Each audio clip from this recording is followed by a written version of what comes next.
Sejam muito bem-vindos a mais um programa Tricetados.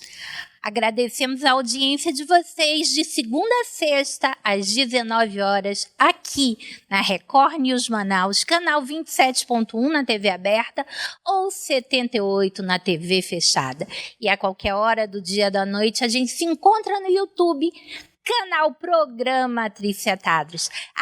Não deixe de nos seguir nas redes sociais para ver os cortes e poder acessar as entrevistas completas.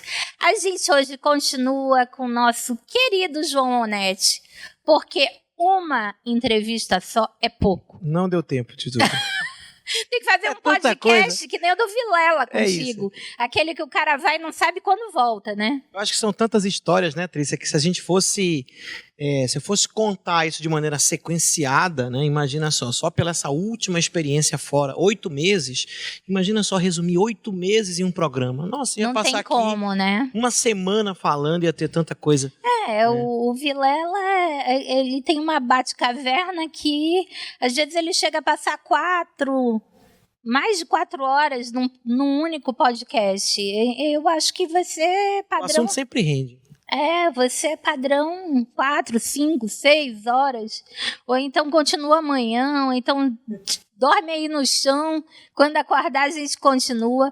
Mas vamos lá, nós estávamos falando a respeito do restaurante do Messi, né? Isso mesmo. Nossa última foto aí, né, do programa anterior. A gente... esse restaurante é chamado Hincha, né? Que quer dizer torcedor em espanhol. Uhum. Esse restaurante aí, para quem não acompanha o nosso primeiro programa, ele fica em Andorra, que é um país que fica entre a França e a Espanha, um principado, um país muito pequeno. E aí, quando eu estava lá, eu falei, vou nesse restaurante para dar uma olhada, ver se realmente, né, vale a pena e tudo mais. Não é um restaurante tão caro. Você tem lá realmente carnes ali de 400 euros. Né? A gente está falando aí de quase 3 mil reais, assim, arredondando. Mas óbvio que eu fui lá com algo muito mais modesto, uma pizzinha ali, né, acho que na época, não sei se foi 15, foi 20 euros. Assim, que já é um valor talvez elevado para algo mais simples, se você fosse comer na rua. Mas a gente está falando, né? Dá para comer. Mas a gente está falando de algo assim mais buscado pelos turistas, né? E esse garotinho lindo, fofo, maravilhoso? Pois é, essa família foi engraçada. Esse garotinho, eu estava fazendo uma gravação, né, de um prato da pizza que eu estava comendo. E ele chegou comigo e perguntou assim: você é criador de conteúdo? Eu fiquei assim, achei engraçado aquela pergunta dele. Ele falou, olha, eu tô tentando. A gente tem cara, né? Não adianta, não disfarça. Aí eu falei, olha, tô tentando, né? Porque eu tava filmando, ele me viu filmando, ficou interessado naquilo. É o Paul, o nome dele é o Paul, lembrei agora. E aí, depois ele me convidou, fui pra mesa com os pais dele, começamos a conversar. Me levaram em casa, no hotel, no caso, em casa, que eu digo no hotel que eu tava. Foi assim... uma conversa muito bacana, super, super agradável. E eles são de Andorra mesmo? São de Andorra, todos são andorranos mesmo. Uhum. E o engraçado é que eu comi um outro doce, mas tinha um doce mais especial lá do restaurante, que era a bola de ouro. Que é o carro-chefe. Carro-chefe, acho que 25 euros, se eu não me engano. A gente está falando de mais de 150 reais. Numa sobremesa. Numa sobremesa. E que eu não ia comer sozinho, porque era muito grande. Mas o menino, claro, né, foi lá. Pra uma isso, criança, né? Foi lá pra isso. Foi lá pra isso. A criança foi e pediu essa sobremesa. Então, quem aproveitou pra filmar e pra comer? Eu. Cadê esse filme? Né? Tenho esse vídeo no Instagram, que é sobre o restaurante do Messi. Depois eu vou passar o Instagram pra todo mundo. Tá tudo lá registradinho. Esse vídeo que eu mostro a sobremesa, falo do restaurante, falo de preços, inclusive. E essa família foi super simpática. Engraçado assim, que o que eu tenho legal. visto é que as famílias europeias são pequenas, né? Sim, sim. As pessoas não têm muitos filhos lá, né? A média assim, de filhos sempre é 1, 2 no máximo, né? É muito raro ser 3 filhos quando você vê uma família maior, né? Digamos assim, 3 filhos estourando. E pelo costume também, sempre assim, grupos menores, né? Não tem aquela coisa tanto do brasileiro, né? Grupos grandes, família grande. Você até tem a família no país, na cidade ali, mas cada um meio que no seu canto, né? De uma maneira mais introspectiva. Atenção, turma, vamos adotar a prática de 1, 2 filhos aqui no Amazonas. Porque a turma aqui, né? Você entra numa maternidade no Amazonas, você vai enxergar meninas de 14 a mulheres de 48 anos tendo filho. Isso mesmo. É uma loucura. Esse é o meu 6º, é o meu 15º, é o meu 20º. Gente, você tem que ter quantos filhos você der conta de Complicado, educar, né? E criar da melhor maneira possível, né? Se Sem você só dá nenhuma. conta de um, não passa. Não... E de amar, né? Porque tem Sem gente dúvida, que. desafio total. Tem gente que não consegue amar mais de um, então fique com um só, né? Com certeza. Mas essa família foi muito bacana. Também acho que teve uma receptividade muito legal ali naquele Gente, momento. você faz sucesso com as famílias, vou te dizer por quê. Você tem cara de filho de família. Que bom, né? Graças a Deus, ótimo, né? Acho que eu sou, né? Meu pai que o diga, minha mãe também. Carlos e Fátima, um beijo pro meu pai e pra minha mãe também. Aqui tem até briga aqui na produção para quer saber quem é que pode ser outra mãe do João Onete, entendeu? Porque ele parece muito com o meu filhote, muito, muito, muito. Esse cabelo cheio, essa pele rosadinha e essa barbinha muito parecido. Fora que é todo engomadinho, do mesmo jeito. Adriana, temos mais fotos? E aí, João, te vira para explicar isso aí. Aí são duas brasileiras muito queridas que eu conheci lá em Ibiza. Elas moram lá pelo menos uns 20 anos, né? Gente, e trabalham Ibiza, lá em Ibiza. Menino, sabe o que eu pensava? Isso me pareceu tanto o cenário de Mamma Mia que eu já pensava que era a Grécia. Sim, parece muito. Essa parte aí do centro histórico de Ibiza, né? A gente lembra muito da Grécia, puxando aqui pro Brasil, lá em Pipa, em Rio Grande do Norte. Isso, e como elas estão de azul e branco, eu já... elas são pessoas assim maravilhosas, foi uma coisa engraçada. Eu estava passando lá nessa rua, que é uma rua que tem muito comércio lá em Ibiza, e aí ouvi, né, alguém falando de português. Falei, gente, é brasileiro, vou me aproximar, não tem como. Me aproximei, comecei a conversar, pronto. Doido pra falar. Doido pra falar, e foi daquele jeito, né? A gente chega, faz amizade ali, aquela amizade rápida do brasileiro. Tirei foto, digo, não, vamos tirar foto para registrar o momento. São duas queridíssimas aí que eu conheci lá. E mantiveste a amizade? Na verdade, a gente não manteve esse contato, elas não são muito de rede social. Ah, não? Né? Mas de onde na elas época, são? Uma é do Rio de Janeiro e a outra da Bahia, se eu não me engano. Mas assim, foi uma conexão muito bacana, né? Porque quando você está fora, você chega a ver alguém do seu país falando o seu idioma, é uma emoção. Uma emoção, né? Maravilhosa, sempre é gostoso. É uma emoção. Adriano, temos mais fotos, Adriano? Enquanto o Adriano procura aí para ver se tem mais fotos, João, desses 40 países, qual você não iria novamente? Olha, eu acho que, na verdade, essa resposta é bem difícil, porque eu voltaria em todos. Voltaria em todos os países. Egito? Não, Egito eu não fui. Mas eu quero ir, com certeza. Itália? E, sem dúvida. Não, todos eu voltaria. Nenhum eu deixaria de ir. Porque eu acho assim que cada país tem, obviamente, que a gente vai ter países mais desenvolvidos, que são mais acolhedores, mais tranquilos para você viajar, e outros não. Mas assim, eu voltaria em todos. Alguns eu visitei só uma vez, outros mais de 10 vezes, que é o caso da Espanha, por exemplo. Mas a Espanha é um país irmão, né? A gente tem... Sim. A gente, com certeza, pelo teu biotipo, você é descendente de espanhóis. Sim, tem descendência espanhola, sim. Né? E a gente se identifica demais com a cultura.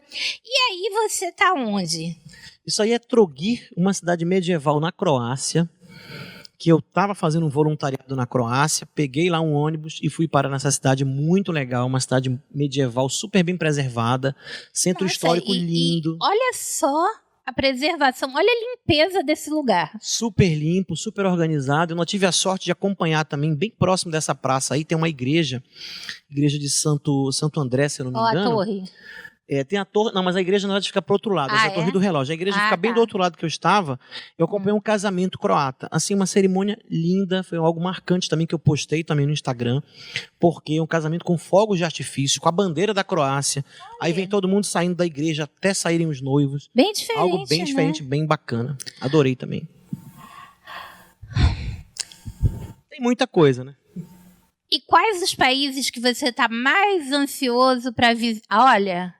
Isso é a Albânia? Isso é na Albânia, a gente mostrou no primeiro programa. Gente, esse é o a Lago Albânia Bovila. é o seguinte, a Albânia é o lugar que você tem que correr para ir antes da turma dele popularizar, né? Porque ainda está muito sendo descoberto pelo turismo, né? Isso. Foi o último país aí a se libertar do comunismo, então era muito fechado, muito ali restrito para todo mundo, e agora está sendo cada vez mais procurado. É um país lindíssimo, parece demais as Maldivas, e é um país barato de você visitar. Muito barato, fazendo a comparação com os outros. Né? Essa água, né? Essa água é uma água linda, realmente, não tem nenhum filtro nesse vídeo.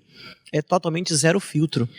E a Albânia, gente, tem potencial de ficar um daqueles destinos caríssimos em breve. Então, aproveitem para visitar enquanto ainda é um destino barato. Perfeito. Esse destino aí também é na Albânia, esse lago.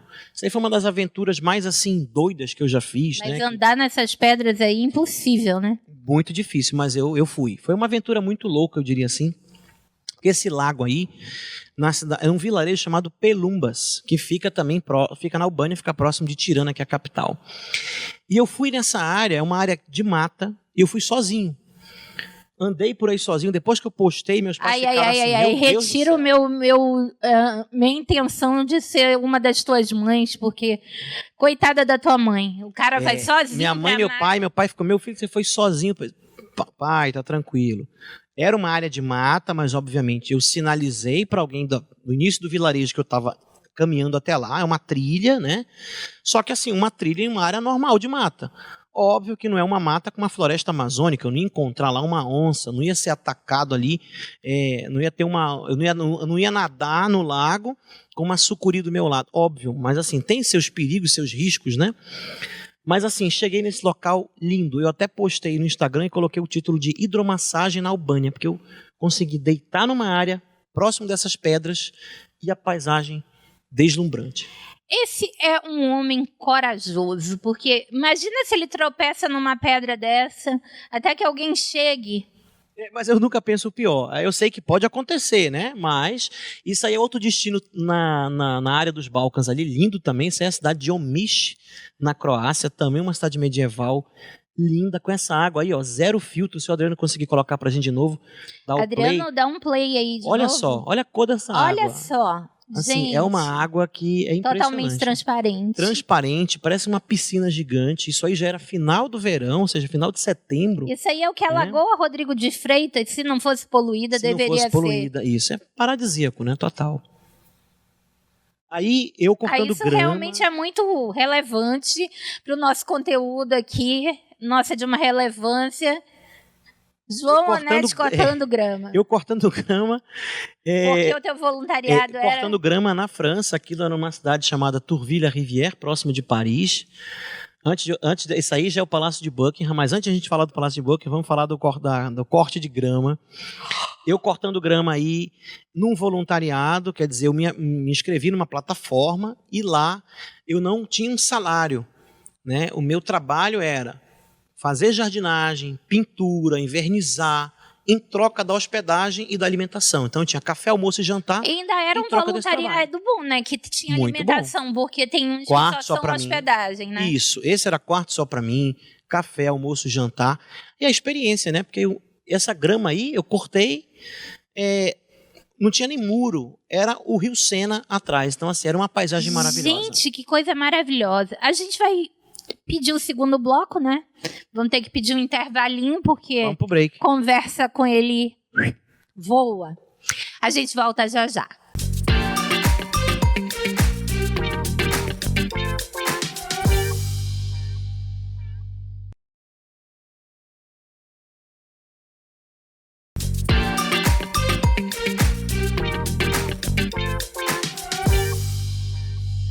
Voltando aqui nesse, infelizmente, último bloco da temporada com o João Onete, porque ele já vai viajar de novo. E quando chegar, por favor, nos avise, porque a gente tem muita história para contar ainda. Pode deixar, mas eu viajo menos do que imaginam, tá? Porque a gente vê no Instagram muita coisa que é TBT. É conversa. Toda vez que a gente fala com ele, ele já está viajando dali a 2 dias. Muita coisa é TBT, gente. Sim, então a pessoa está cortando grama atrás do Rio Sena. Isso mesmo, cortando grama aí numa cidade chamada Tourville-la-Rivière, uma cidade muito pequena, 1h30 de Paris, e essa grama aí, essa área do fundo aí que vocês estão vendo no rio, é o Rio Sena, o rio que corta Paris, né? Então, uma experiência única que eu tive.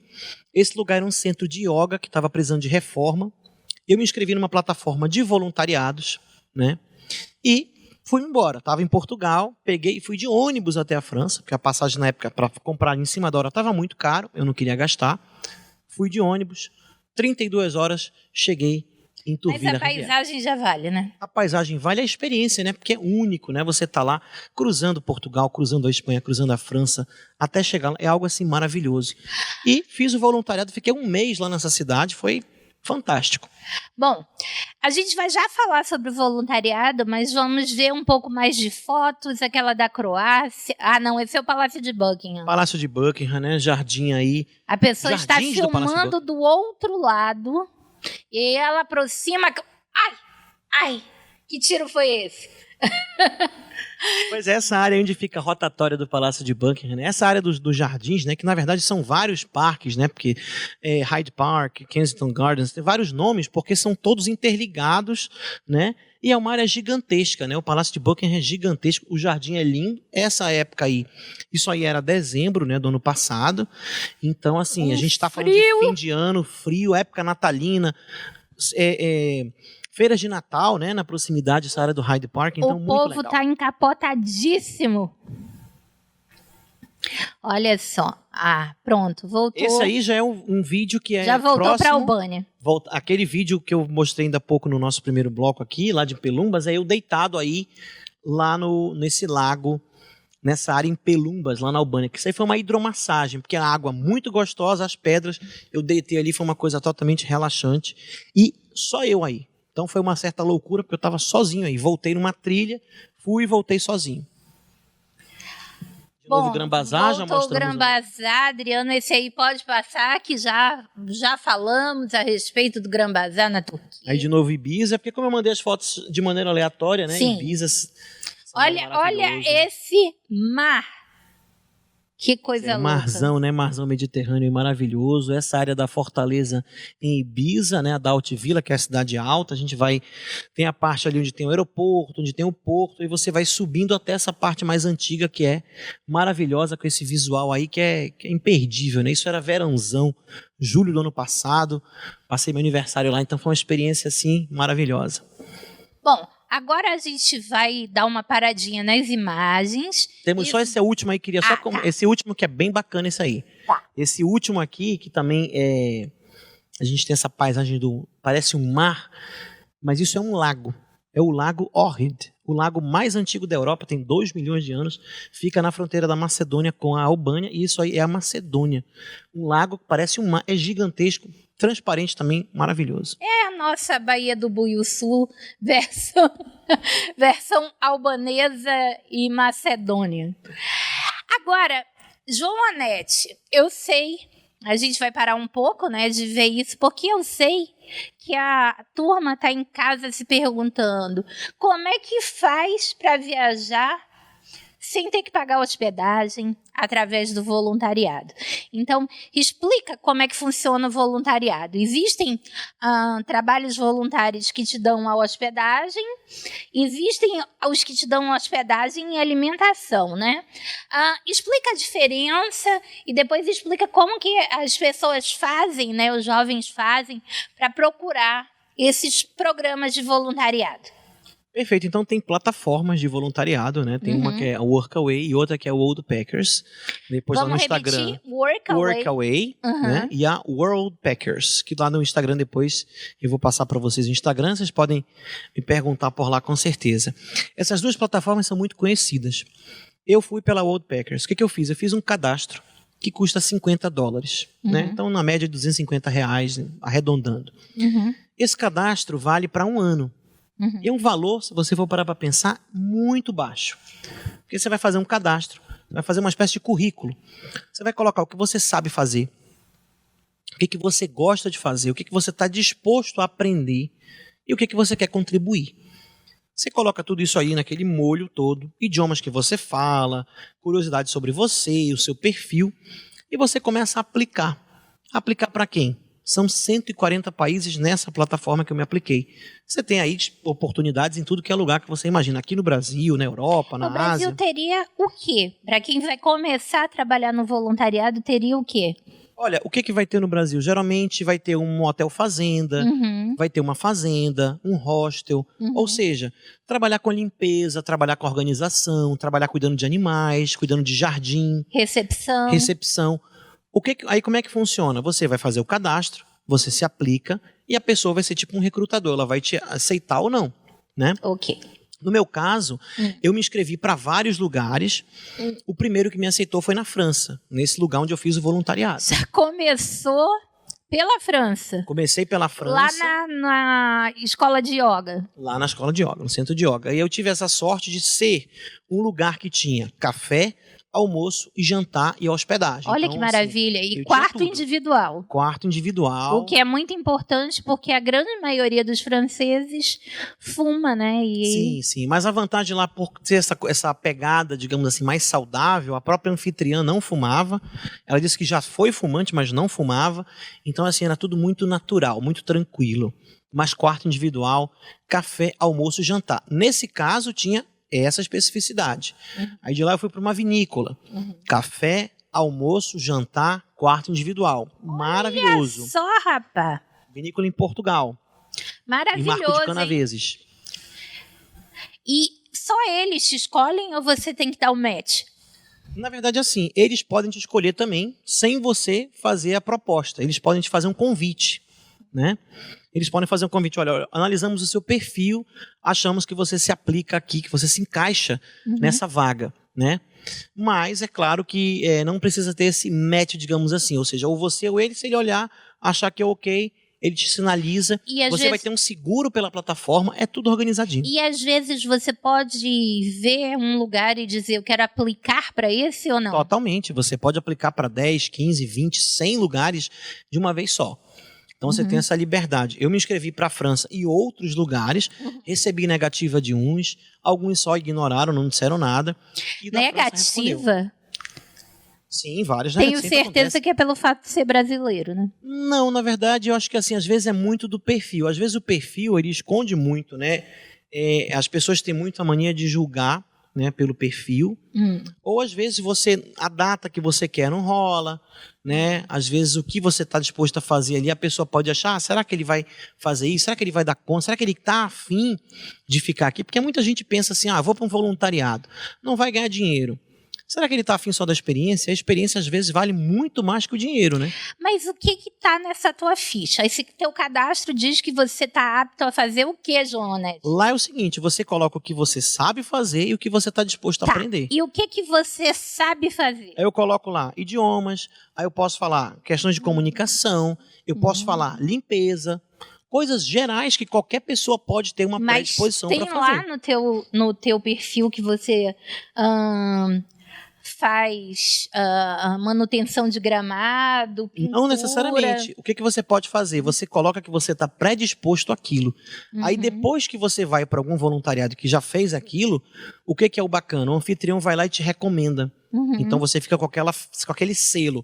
Ele sabe inglês, ele sabe cortar grama, ele não sei o que lá. E qual foi, assim, a tarefa mais desafiadora que você já fez no voluntariado? Olha, sendo bem sincero, assim, desafiador,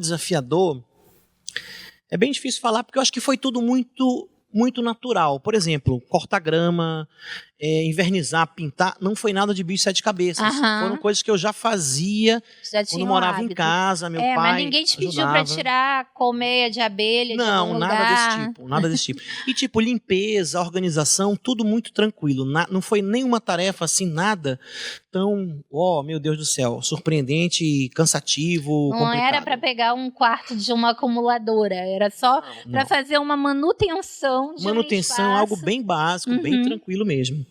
Aí fui, inclusive, falar de quarto. Na Albânia, na Croácia, eu fiquei num hostel, né?